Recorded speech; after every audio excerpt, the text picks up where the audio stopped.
Hello viewers, today we are going to start vectors।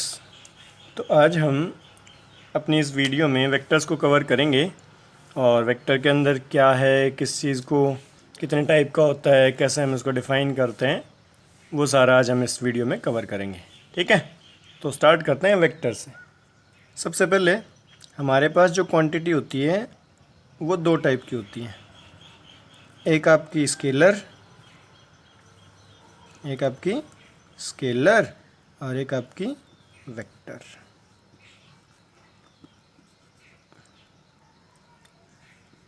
Simple definition, जो scalar होता है उसमें हमने सिर्फ मैग्नीट्यूड को यूज़ करते हैं और यहाँ पे वेक्टर में मैग्नीट्यूड प्लस डायरेक्शन, ये आप पहले भी कर चुके हो। तो मैग्नीट्यूड प्लस डायरेक्शन उसको हम वेक्टर बोलते हैं। तो यहाँ वेक्टर में कोई भी, जैसे मान लिया हमने बोल दिया रिप्रेजेंटेशन कैसे करें, तो मान लिया कोई भी है, जैसे मान लिया हम बात करें डिस्प्लेसमेंट एक वेक्टर क्वांटिटी है, वेलोसिटी। तो जब भी हमें इसको डिफाइन करना पड़ता है तो हम क्या बोलेंगे, डिस्प्लेसमेंट को एस लिख के और इसके ऊपर यूं एक एरो साइन लगा देते हैं। ठीक है, तो ये इसकी वेक्टर रिप्रेजेंटेशन हो जाती है। ऐसे ही वेलोसिटी को करना है तो वेलोसिटी, तो जब भी वेक्टर रिप्रेजेंटेशन करते हैं तो उसके उसके साथ क्या किया जाता है, जो लेटर से आप डिनोट कर रहे हो उसके ऊपर एक एरो साइन हम यूज़ करते हैं। तो ये डिस्प्लेसमेंट वेक्टर, ये वेलोसिटी वेक्टर। ठीक है, मेनली क्या है, ये जो वेक्टर है ना, इसके टाइप्स जो हैं उसकी बात करते हैं। तो टाइप्स में क्या है, बेसिकली ये दो टाइप का होता है। बेसिकली एक बोलते हैं पोलर वेक्टर और दूसरा बोलते हैं हम एक्सियल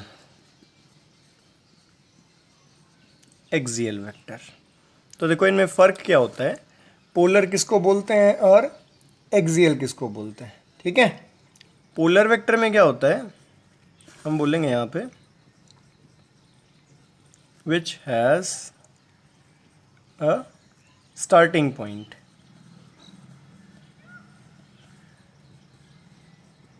स्टार्टिंग पॉइंट बोल दो या फिर आप पॉइंट ऑफ एप्लीकेशन बोल दो, पॉइंट ऑफ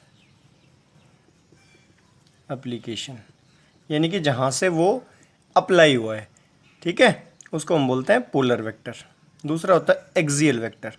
एक्सियल वेक्टर में क्या होता है, इट हैज़ रोटेशनल इफेक्ट।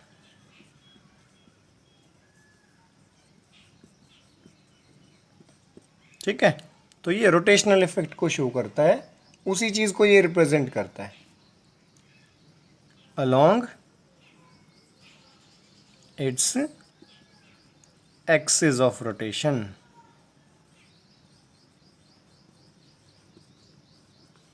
अभी जैसे मान लिया हम बात करें, कोई भी वेक्टर है, अगर मान लिया ऐसे करें तो वो एंटी क्लॉकवाइज चल रहा है, ये क्लॉकवाइज चल रहा है, और एक हम ऐसे ही रिप्रेजेंट कर दें कि ये एंटी क्लॉकवाइज चल रहा है। ठीक है, ये एंटी क्लॉकवाइज रोटेट कर रहा है और ये क्लॉकवाइज। तो ये जो एक्सियल वेक्टर है, इसको जब हम शो करते हैं तो इसके लिए एक रूल होता है आपका राइट हैंड स्क्रू रूल।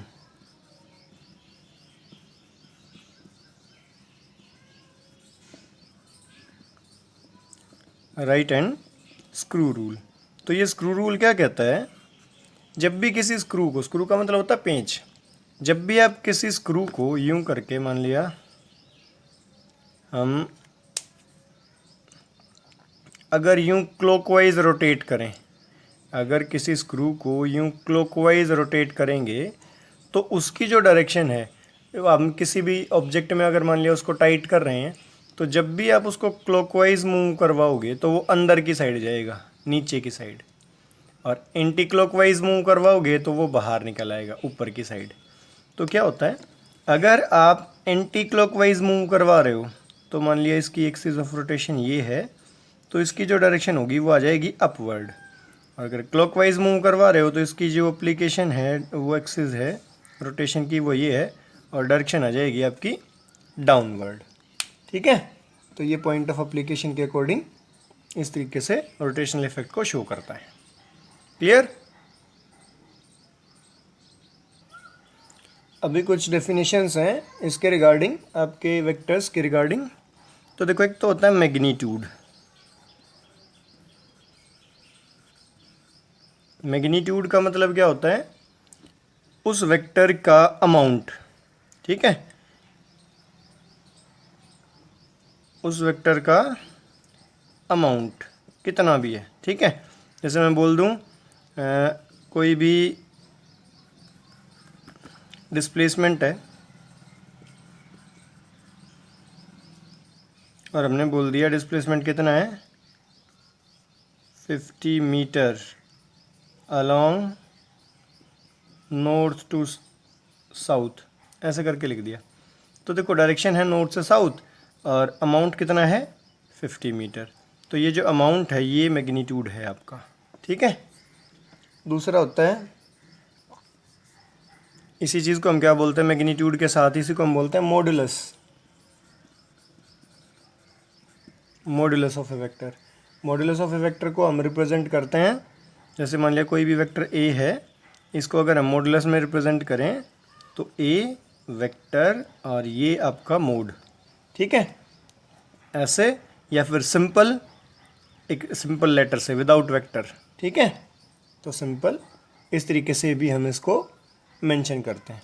और ये मॉडुलस क्या देता है, किसी भी वेक्टर के मैग्नीट्यूड को बताता है।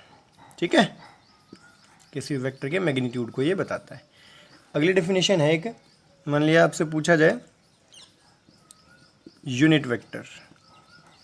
यूनिट वेक्टर क्या होता है? यूनिट वेक्टर होता है कोई भी वेक्टर जिसका मैग्नीट्यूड 1 के बराबर हो। ठीक है, a vector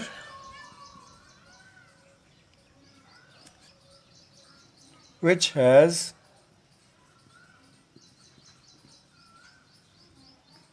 unit magnitude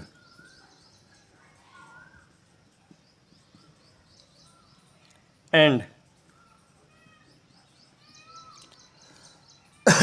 has same direction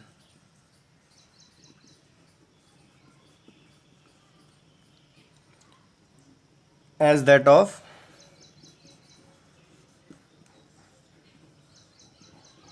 given vector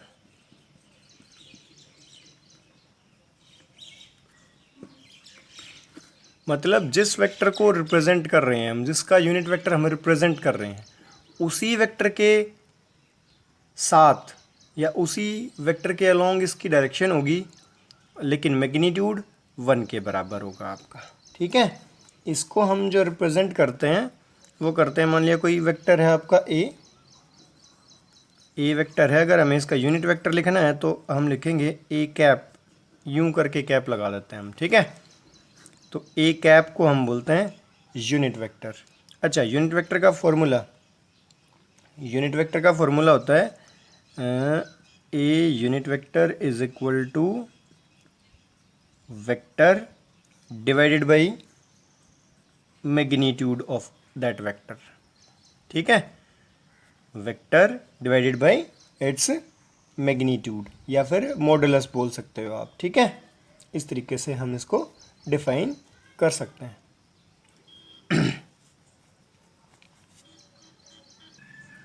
देखो, यहाँ पे मान लिया हम बोल रहे हैं कोई भी ए वेक्टर है आपका 2i माइनस 3j और प्लस 4k, मान लिया ऐसा कोई वेक्टर है आपको, ऐसा गिवन है। ठीक है, 2i, देखो इसमें क्या होता है, एक चीज़ याद रखना, ये जो आई कैप लिखते हैं ना हम, आई रिप्रेजेंट होता है एक्स एक्सिस के लिए, जे वाई एक्सिस के लिए, और के जेड एक्सिस के अलोंग रिप्रेजेंट किया जाता है। ठीक है, तो आपसे पूछा गया कि इसका यूनिट वेक्टर कैलकुलेट करें आप।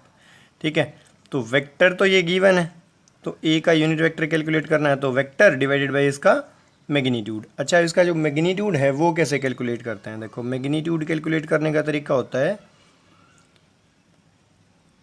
अंडर द रूट ऑफ, ये जो आई के साथ है यानी कि इसको बोलते हैं ए एक्स, ए है ना, तो एक्स एक्सिस में, तो ए एक्स का स्क्वायर यानी कि 2 का स्क्वायर, फिर यहाँ पे लिख देंगे प्लस ये जो आपका साथ में है ये -3 इसका स्क्वायर, प्लस ये जो 4 है इसका स्क्वायर, और अंडर द रूट। तो ये कितना हो जाएगा? 4 और 9 और 16, 16 9 25, और ये हो गया 29 under the root, 29 under the root. तो ये आ जाएगा आपका मैग्नीट्यूड। और हमें क्या निकालना है? हमें निकालना है ए यूनिट वेक्टर। तो ए यूनिट वेक्टर क्या होता है? वेक्टर, यानी कि 2i माइनस 3j और प्लस 4k डिवाइडेड बाई उसका मैग्नीट्यूड। मैग्नीट्यूड आया अंडर रूट 29। तो इस तरीके से हम यूनिट वेक्टर कैलकुलेट कर सकते हैं। और मैग्नीट्यूड ये इस वाले तरीके से मैग्नीट्यूड, और यहाँ से आपका यूनिट वेक्टर हम कैलकुलेट कर सकते हैं। नेक्स्ट डेफिनेशन है आपकी इक्वल वेक्टर। देखो, इक्वल वेक्टर्स हम किन को बोलते हैं? ऐसे कोई भी दो वेक्टर जिनका मैग्नीट्यूड तो सेम हो और डायरेक्शन भी सेम हो, ठीक है? Those vectors whose magnitude and direction are same, तो उनको हम बोलते हैं इक्वल वेक्टर। यानी कि vector A is equal to vector B, ये वेक्टर ए, ये vector B, same magnitude same direction, ठीक है? तब हम बोल सकते हैं।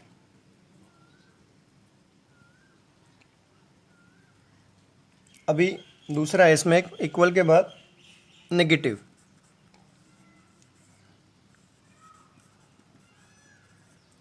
नेगेटिव वेक्टर, नेगेटिव में हम क्या बोलेंगे? जैसे मान लिया मैग्नीट्यूड तो सेम हो लेकिन उसकी जो डायरेक्शन है वो अपोजिट हो। ए नेगेटिव वेक्टर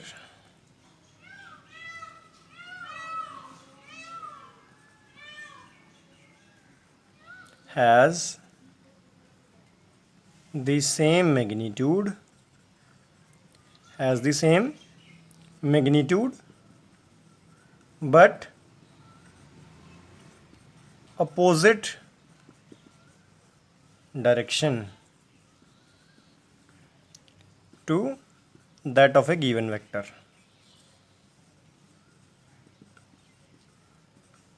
यानी कि जिस वेक्टर के लिए हम नेगेटिव वेक्टर रिप्रेजेंट कर रहे हैं उसके साथ मैग्नीट्यूड बराबर है लेकिन डायरेक्शन अपोजिट है, तो हम क्या बोलेंगे? जैसे मैं बोल दूं ये एक वेक्टर है ए, इसमें हम मैग्नीट्यूड तो रखें सेम बिल्कुल, लेकिन हम डायरेक्शन अपोजिट कर दें, तो ये क्या हो जाएगा? माइनस ऑफ ए, ठीक है? तो इसको हम इस तरीके से डिफाइन कर सकते हैं। नेक्स्ट है आपका, एक होता है को initial.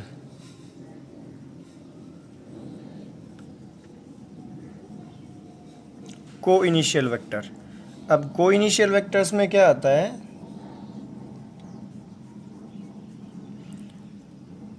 those vectors which has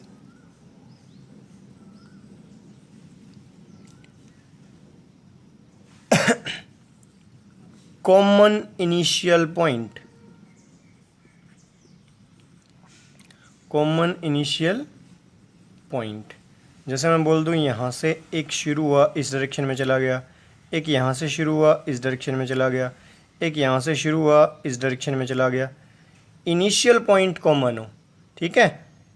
और बाकी आपका कहीं पे भी मैग्नीट्यूड और ये अलग अलग हो सकते हैं, कोई प्रॉब्लम नहीं है उसमें, लेकिन जो आपका इनिशियल पॉइंट है वो इनका सेम होगा, इसलिए इनको हम बोलते हैं को इनिशियल वेक्टर्स। नेक्स्ट है आपका कोलिनियर वेक्टर्स। देखो कोलिनियर में क्या होता है, हम इसमें बोलेंगे vectors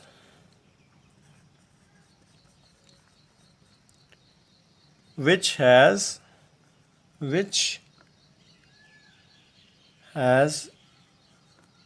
equal or unequal magnitude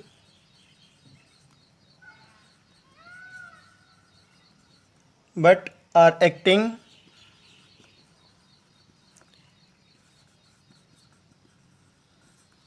along parallel straight lines।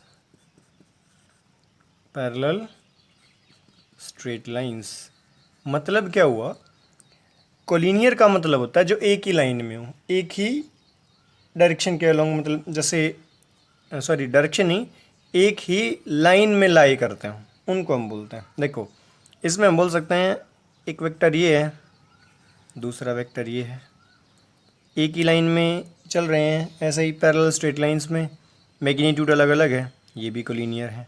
ऐसा भी हो सकता है सेम हो, ये भी कोलिनियर है। ऐसा भी हो सकता है यूँ हो, ये भी कोलिनियर है, ठीक है।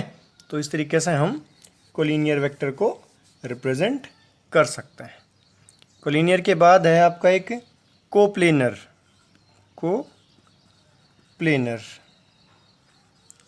अब कोप्लेनर वेक्टर्स क्या होते हैं, जो एक ही प्लेन में लाई करते हैं। कोप्लेनर्स वेक्टर्स क्या कौन से होते हैं, जो सेम प्लेन में लाई करते हैं, ठीक है। वेक्टर्स विच आर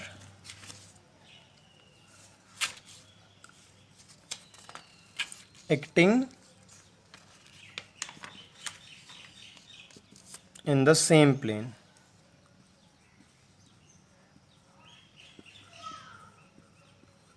जैसे एक ही फेज में एक्स और वाई प्लेन एक होता है तो उसी में लाई करते हैं। जैसे मैं बोल दूं ये एक्स वाई जेड, तो यहाँ पे मान लिया एक वेक्टर ये है, एक वेक्टर ये भी हो सकता है, एक वेक्टर आपका ये भी हो सकता है, ऐसे जो एक ही प्लेन में लाई करते हैं, ठीक है। उसको हम क्या बोलेंगे, को प्लेनर वेक्टर। एक होता है आपका localised vector.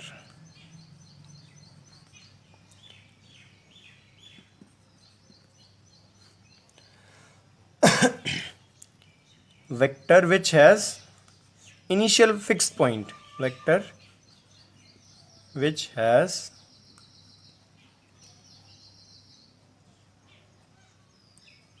initial fixed point,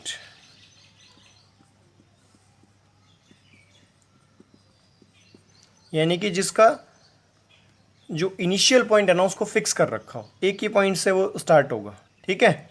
इसको हम फिक्स्ड वेक्टर भी बोलते हैं, इसको हम फिक्स्ड वेक्टर भी बोलते हैं, ठीक है। और एक होता है आपका इसी में नॉन लोकलाइज्ड, ये इसका अपोजिट हो जाएगा, ठीक है। Which do not have fixed initial point, ठीक है। फिक्स्ड इनिशियल पॉइंट, जिसका इनिशियल पॉइंट फिक्स ना हो उसको हम क्या बोल देंगे, नॉन लोकलाइज्ड। और इसी को हम फ्री वेक्टर भी बोलते हैं, फ्री वेक्टर। नॉन लोकलाइज्ड को हम क्या बोलेंगे, फ्री वेक्टर। उससे नेक्स्ट है आपका ज़ीरो वेक्टर। ज़ीरो वेक्टर को हम बोलते हैं नल वेक्टर भी बोल सकते हैं, नल वेक्टर। तो इसमें क्या होता है, which has zero magnitude.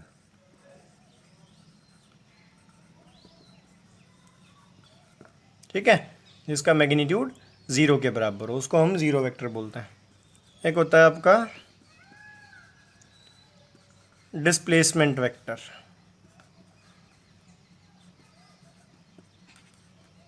Displacement vector में एक और ऐड करें आप, पोजीशन वेक्टर पहले, पोजीशन वेक्टर। एक वेक्टर जो किसी ऑब्जेक्ट की पोजीशन को रिप्रेजेंट करे। जैसे मैं बोल दूं यहाँ पे, दोनों को कर लेते हैं चलो इकट्ठा ही। मैं बोल दूं यहाँ पे एक पॉइंट है ए, तो ए पॉइंट की पोजीशन को रिप्रेजेंट करेंगे हम ऐसे, यानी कि एक्स एक्सिस में कितना चला और ये वाई एक्सिस में, तभी तो ये पॉइंट आएगा ना। इसको हम लिख दें कोई भी, मान लिया x1 i प्लस y1j, ऐसे हमने इसको रिप्रेजेंट कर दिया। फिर हमने बोला एक दूसरा वेक्टर है b यहाँ पे, तो ये इसका पोजीशन वेक्टर है। b का पोजीशन वेक्टर क्या आ जाएगा, हम बोल देंगे x में ये चला यहाँ तक, तो x2i और प्लस में y2j, ये आपका b का पोजीशन वेक्टर हो जाएगा। यानी कि ये वाला तो आपका और ये वाला ये पोजीशन वेक्टर। अब हम बात करें डिस्प्लेसमेंट वेक्टर की, हम बात करें डिस्प्लेसमेंट वेक्टर की, तो डिस्प्लेसमेंट वेक्टर हम ये बोल देंगे, सॉरी इन दोनों के बीच का ये डिस्प्लेसमेंट, हम बोल देते हैं ये दो वेक्टर थे और ये इनका डिस्प्लेसमेंट वेक्टर, यहाँ पे डिस्प्लेसमेंट वेक्टर। अब डिस्प्लेसमेंट वेक्टर क्या होगा वो और एक बार आप लिख लें साथ में। डिस्प्लेसमेंट वेक्टर हो गया A B, A B displacement vector है, और ये क्या आ जाएगा आपका, ये आ जाएगा x2 minus x1 i plus y2 minus y1 j, ये आपका डिस्प्लेसमेंट वेक्टर आ जाएगा। अब एक ऑपरेशन है इसमें, जैसे हम बोल दें multiplication of a vector by a real number.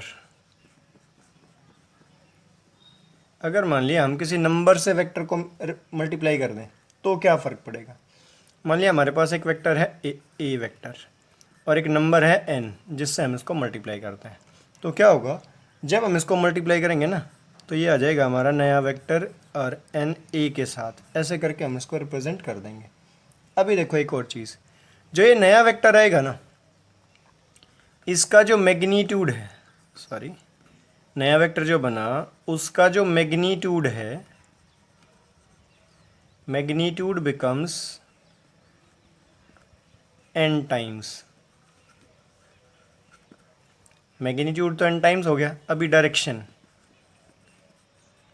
की बात करें, अगर मान लिया n आपका पॉजिटिव है, अगर पॉजिटिव n है तो सेम डायरेक्शन होगी जो पहले ए वेक्टर की थी ना, तो same as that of a vector की जो डायरेक्शन थी सेम हो जाएगी। लेकिन अगर ये नेगेटिव n है, क्योंकि रियल नंबर है, तो ये माइनस n भी हो सकता है, तो अपोजिट टू ए वेक्टर, तो ये ए वेक्टर के अपोजिट में आ जाएगी फिर आपकी। ठीक है, इस तरीके से। हाँ, यूनिट सेम रहेगी आपकी। जैसे मल्टीप्लाई रियल नंबर से मल्टीप्लाई किया ना, तो उस वेक्टर की यूनिट सेम रहेगी, नई जो आएगी ना, जो ए की यूनिट थी वही n ए की यूनिट आएगी। इस तरीके से हम बोल सकते हैं कि सेम यूनिट के साथ वो लाई करेगा। इसमें कहता है जैसे अगर मान लिया मल्टीप्लिकेशन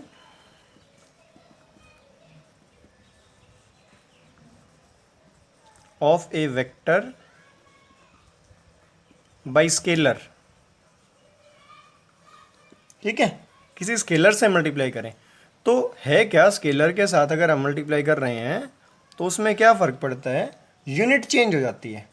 ठीक है, जैसे मान लिया मैं बोल दूं ए वेक्टर है हमारे पास और कोई दूसरी स्केलर क्वांटिटी है एस, तो जब हम इसको मल्टीप्लाई करेंगे, कोई भी मान लो आप कुछ भी, जैसे ए कोई वेक्टर है, वेक्टर का मतलब है ए को हमने बोल दिया फोर्स है, ए क्या है, फोर्स है, और इसकी वैल्यू है मान लिया 50 न्यूटन, हमने ऐसे बोल दिया 50 न्यूटन। तो दूसरा क्या है, एस, एस एक स्केलर क्वांटिटी है, मान लिया टाइम, टाइम स्केलर क्वांटिटी है, तो हमने बोल दिया 5 सेकंड का टाइम है। तो ये अप्लाई हुआ, 50 न्यूटन का फोर्स 5 सेकंड के लिए अप्लाई हुआ, तो हमने मल्टीप्लाई जब इसको किया तो क्या आया, ये नया वेक्टर बन जाएगा एस ए वेक्टर, ऐसे करके आपका कोई नया वेक्टर बन जाएगा। लेकिन जब इसको मल्टीप्लाई करेंगे ना, तो ये 50 मल्टीप्लाई बाई 5 और ये आ जाएगा न्यूटन सेकेंड, न्यूटन सेकेंड। देखो यूनिट चेंज हो जाएगी इसकी, यहाँ पे यूनिट सेम रहती है क्योंकि रियल नंबर है, कोई यूनिट लेके नहीं आता साथ में। लेकिन यहाँ की बात करें, जब स्केलर से मल्टीप्लाई किया तो ये नया वेक्टर बन जाएगा बिल्कुल अलग यूनिट के साथ। ठीक है, तो स्केलर से भी आप मल्टीप्लाई कर सकते हो इस तरीके से। ओके, तो ये था कुछ आपका वेक्टर्स का इंट्रोडक्शन। इस वीडियो में इतना ही कवर करते हैं, बाकी हम जैसे रिजल्टेंट वेक्टर, वेक्टर एडिशन, इनके जो आपको मैथमेटिकल ऑपरेशंस हैं वो नेक्स्ट वीडियो में कवर करेंगे। यहाँ कोई अब तक कोई डाउट है तो उसको कमेंट सेक्शन में मेंशन करें। मिलते हैं नेक्स्ट वीडियो में, तब तक आप एंजॉय करें and thanks for watching my video. Thank you.